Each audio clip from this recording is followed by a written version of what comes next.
Very good evening to all of you.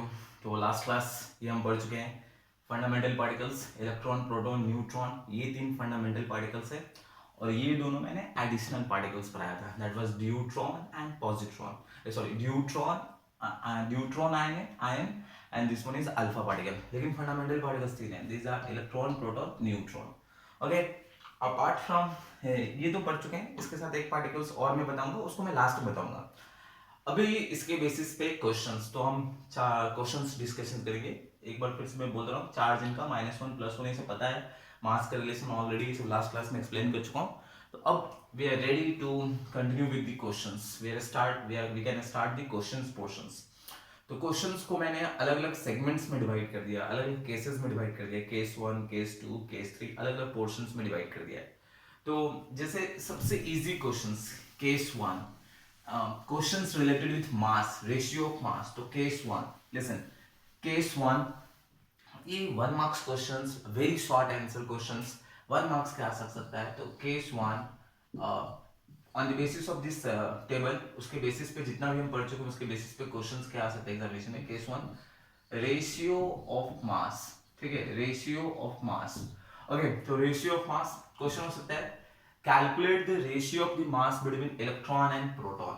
Calculate the ratio of mass between, okay, electron and proton. Electron and proton के ratio of mass का ratio निकालना है, mass का ratio निकालना है। Okay, तो it's simple, हम जानते हैं पहले इलेक्ट्रॉन लिखा है तो इलेक्ट्रॉन पहले लिखेंगे, बाद पहले इलेक्ट्रॉन तो इलेक्ट्रॉन ऊपर में, फिर बाद में क्या लिखा है, प्रोटॉन, तो हम प्रोटॉन Me से हम डिनोट करते हैं mass of electron and Mp से हम डिनोट करते हैं मास ऑफ प्रोटॉन, ठीक है। तो Me एंड MEP में we know that relation Mp की जगह हम लिख सकते हैं 1837 Me। तो यहाँ से Me कैंसिल हो जाएगा, Me कैंसिल हो गया, यहाँ पे 1 पोर्शन हो जाएगा, तो इट इज 1/1837, दैट इज 1:1837, ये पोर्शन हो गया।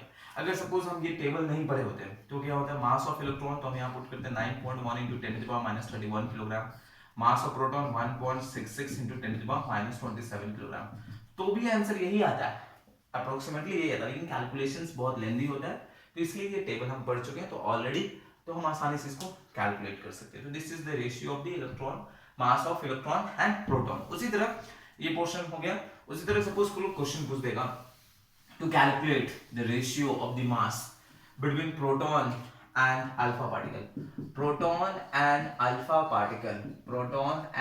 पार्टिकल का रेशियो मास का रेशियो निकालना है, प्रोटॉन एंड अल्फा पार्टिकल का मास का रेशियो निकालना है। तो ये प्रोटॉन है, इसके लिए मास हम क्या पढ़ते हैं, Mp, ये अल्फा पार्टिकल, इसके लिए मास हम क्या लिखते थे, M अल्फा। दोनों का रेशियो जो पहले लिखा है उसको ऊपर में लिखना है न्यूमरेटर में, जो बाद में दिया उसको डिनोमिनेटर में लिखना होता है, एकदम कंपलसरी, नहीं तो गलत हो जाएगा। Mp/M अल्फा, तो Mp as we know that M alpha equals to 4 × Mp, तो यहाँ पे 4 × Mp लिख देंगे, तो Mp कैंसिल हो जाएगा, ये portion Mp cancel, it means what, 1/4 means what, 1:4 का रेशियो आ गया, ये हो गया। उसी तरह same question, ratio of mass between proton and deuterium ion, ऐसा दे सकता है, प्रोटॉन एंड ड्यूटेरियम आयन। तो प्रोटॉन का मास हम Mp से लिखते हैं, ड्यूटेरियम का मास हम Md से लिख दिए थे। तो पहले कौन सा है, प्रोटॉन, तो ऊपर में मास ऑफ प्रोटॉन, नीचे में कौन सा है, मास ऑफ ड्यूटेरियम दिया हुआ है यहाँ पे, तो ये Md। ओके, तो Mp और मास ऑफ प्रोटॉन और ड्यूटेरियम में क्या रिलेशन है, तो इट्स 2 टाइम्स, तो 2 times into mass of proton. तो यहाँ से प्रोटॉन कैंसिल हो गया, इट्स 1/2 है, 1/2 कैन बी रिटन एज 1:2, तो इट्स इजी क्वेश्चन। सिमिलरली अगर प्रोटॉन एंड न्यूट्रॉन में रिलेशन पूछ देता है, proton and mass of neutron में रिलेशन पूछ दिया, what is the ratio of the proton and mass of neutron, तो प्रोटॉन के लिए Mp लेते हैं, न्यूट्रॉन के लिए Mn लेते हैं, तो मास ऑफ प्रोटॉन बाय में mass of neutron is almost equals to 1/1, that is 1:1, क्योंकि दोनों का मास तो ऑलमोस्ट क्या है, इक्वल है, तो इट्स 1:1 रेशियो में आएगा। ओके, तो this is all about ratio of the masses. तो इस टाइप के क्वेश्चंस जो आएंगे इसको ऐसे सॉल्व कर देंगे, इजी से questions, just remember the table. अब यहां से क्वेश्चंस तो कम होगा, लेकिन केस 2 जो मैं बताने जा रहा हूं that will be the important section, ये एक इंपॉर्टेंट सेक्शन है, यहां से क्वेश्चंस बहुत सारा होता है, एंट्रेंस एग्जामिनेशन में भी क्वेश्चन हो जाता है। तो अभी देखते हैं केस 2, ठीक है।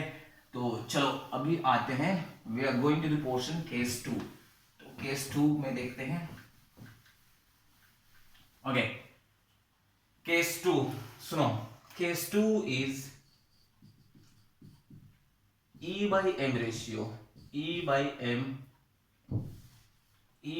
ratio, E by M ratio, और इसी को बोला जाता है specific charge ratio, specific charge E by M ratio और specific charge. What is this E? पहले समझो इसको। E by M, M तो समझ में आ रहा है, M is related with mass, M is related with mass, okay? What is E? यहाँ पे E जो है इट्स नॉट इलेक्ट्रॉन, ये जो E है it's not electron, E stands for, यहाँ पे जो E स्टैंड है it stands for charge, okay. कभी कभी क्वेश्चन में it's not E by M, कभी कभी क्वेश्चन में Q by M दिया रहता है। तो M मतलब मास, M मतलब मास एंड Q मतलब चार्ज, तो दोनों सेम है, ओके। E by M बोलो या चार्ज Q by M बोलो, E यहाँ पे है चार्ज, Q इस चार्ज, या E हो सकता है स्मॉल e, या कैपिटल Q हो सकता है, स्मॉल q भी हो सकता है, ओके। इसी को बोला जाता है स्पेसिफिक चार्ज E। जैसे सपोज इलेक्ट्रॉन है, एक पार्टिकल इलेक्ट्रॉन है, तो इलेक्ट्रॉन का E by M रेशियो निकालते हैं, मतलब इलेक्ट्रॉन का चार्ज कितना होता है, तो इट्स 1.6 into 10⁻⁻19 कूलम, और इसका मास कितना होता है, ये हमने SI में निकाला है, तो मास कितना होता है, तो इसका 9.108 into 10⁻31 किलोग्राम, ये भी SI में है। तो अगर सेम यूनिट होना चाहिए, तो चार्ज अगर हम SI में ले रहे हैं तो मास को भी SI में लेना है, चार्ज को सीजीएस में ले रहे हैं तो मास को भी सीजीएस में लेंगे, चार्ज को अगर हम रिलेटिव में ले रहे हैं तो इसको भी हम रिलेटिव के रिस्पेक्ट में पढ़ेंगे। तो देखो यहाँ पे अभी हम 1.6 into 10⁻⁻19, यहाँ माइनस होता है बट रेशियो में हमें माइनस पुट करने की जरूरत नहीं है, रेशियो में we have to only put the magnitudes, सिर्फ वैल्यू को पुट करना होता है। और यहाँ पे 9.108 into 10⁻31 इसको निकालेंगे, तो ये जो वैल्यू आएगा it will come 1.76 into 10⁻11 coulomb per kilogram, ये वैल्यू आएगा। तो E by M ratio, charge by mass ratio of electron आएगा 1.76 into 10⁻11 कूलम पर किलोग्राम। तो एक इंपॉर्टेंट रिलेशन ये आता है, ओके।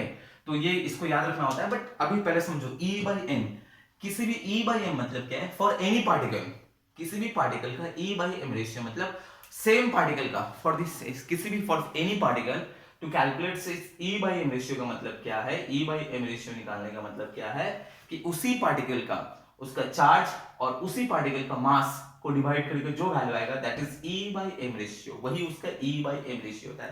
तो E by M रेशियो मतलब क्या है, सपोज इलेक्ट्रॉन के लिए निकाला बोला गया है, तो इलेक्ट्रॉन का चार्ज डिवाइडेड बाय इलेक्ट्रॉन का ही मास, ओके, तो वो उसका E by M रेशियो होता है, उसी को हम स्पेसिफिक चार्ज भी बोलते हैं। तो पहले इसको नोट करेंगे, इसको नोट करेंगे, ये सबको नोट कर देंगे, ओके, इसको नोट कर देना। अभी देखो फिर से देखो स्पेसिफिक चार्ज का मतलब क्या होता है। अभी इलेक्ट्रॉन था, इलेक्ट्रॉन इट वाज इलेक्ट्रॉन -1, तो इलेक्ट्रॉन का जो चार्ज है 1.6 मैग्नीट्यूड का बात कर रहा हूं, -19 कूलम, डिवाइडेड बाय इसका मास, ये चार्ज आ गया। इफ चार्ज इज समथिंग, एक पर्टिकुलर चार्ज है, अगर इसके मास से डिवाइड कर दिए तो ये हो जाता है, ये जो टर्म है it will become specific charge. अभी क्या होता है समझेंगे, एनी टर्म, सपोज वॉल्यूम है, सपोज वॉल्यूम है, एक सब्सटेंस है, ये इसका वॉल्यूम है, ये क्यूब है और इसका कुछ वॉल्यूम है, ठीक, ये वॉल्यूम है, कुछ वॉल्यूम इसका आया, अब इसका कुछ मास होगा, इसके मास से डिवाइड कर देंगे तो this will come specific volume, ये जो टर्म हो जाएगा स्पेसिफिक वॉल्यूम।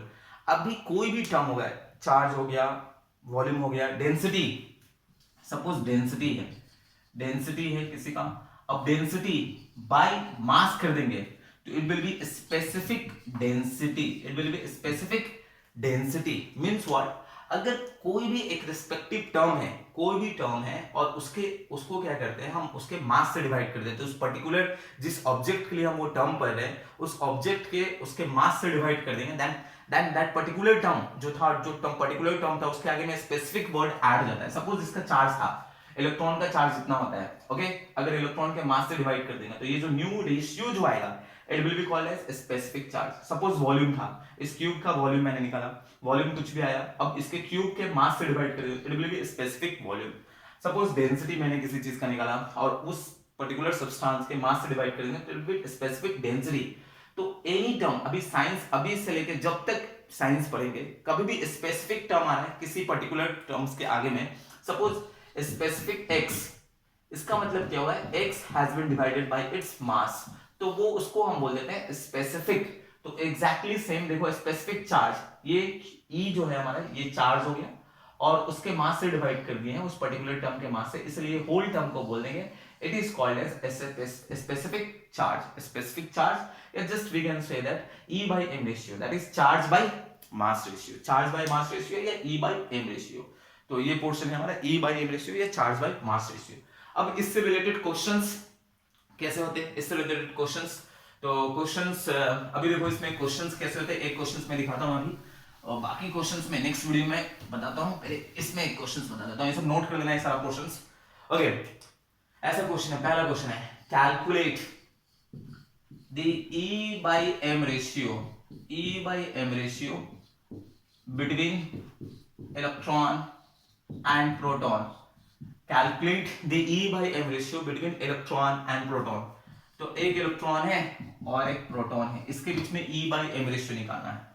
तो E by m, तो चार्ज ऑफ इलेक्ट्रॉन, अभी देखो रेशियो जब भी when it has been asked between two particles के बीच में रेशियो निकालेंगे, तो हमेशा क्या क्या करो, calculate with respect with its उसका ये निकाला करो, रिलेटिव लिया करो। तो relative charge of electron is -1, उसके जब इस मैग्नीट्यूड लो तो 1, और इसका मास कितना होता है me। अभी देखो इसके लिए E by m क्या होता है, इसका चार्ज होता है 1 और इसके लिए मास क्या लेते हैं mp। अब इन दोनों का, इसका E by m value electron का कितना है 1 by me, और प्रोटॉन का E by m वैल्यू कितना है 1 by mp, इन दोनों का रेशियो निकालना है। तो 1 by me divided by 1 by mp हो गया। अब it will B 1 by me into, वो ऊपर चला जाएगा mp by 1 means what, mp by me। अब mp और me में रिलेशन हमें पता है, तो ये 1837 me by में me पुट करना है, तो me कैंसिल हो जाएगा, इट विल बी 1837:1 आ जाएगा। तो this is the E by m ratio between electron and proton. पहले इलेक्ट्रॉन का E by m निकाल दो, वैल्यू निकाल दो, तो take the relative values, relative values में कैलकुलेशन करने में आसानी होता है। ओके, इजीली कर जाएगा, ऐसा ही वैल्यू पुट करोगे तो बहुत कैलकुलेशंस आएंगे। तो take the, always take the relative values. तो इसका चार्ज होता है -1, टेक सिर्फ मैग्नीट्यूड अभी हमें चाहिए होता है, तो 1 बाय मास, इसका me हम जानते हैं, इसका चार्ज होता है +1, यहाँ पे 1 मास mp। अब दोनों का रेशियो, तो पहले इलेक्ट्रॉन लिखा था इसलिए पहले इलेक्ट्रॉन लिखा हूं, डिवाइडेड, या नीचे लिख सकते हैं डिवाइडेड बाय 1 बाय mp। अब दोनों को इनटू करके इट इज 1837:1। तो नेक्स्ट वीडियो में और भी सारे क्वेश्चंस सॉल्व करता हूं। अगर ये वीडियो पूरा समझ में आया, just right in the comment section हाँ, यस और नो, ठीक है, ताकि मुझे पता चले ये सब समझ में आ रहा है या नहीं आ रहा है। ओके, तो see you in the next video, thank you.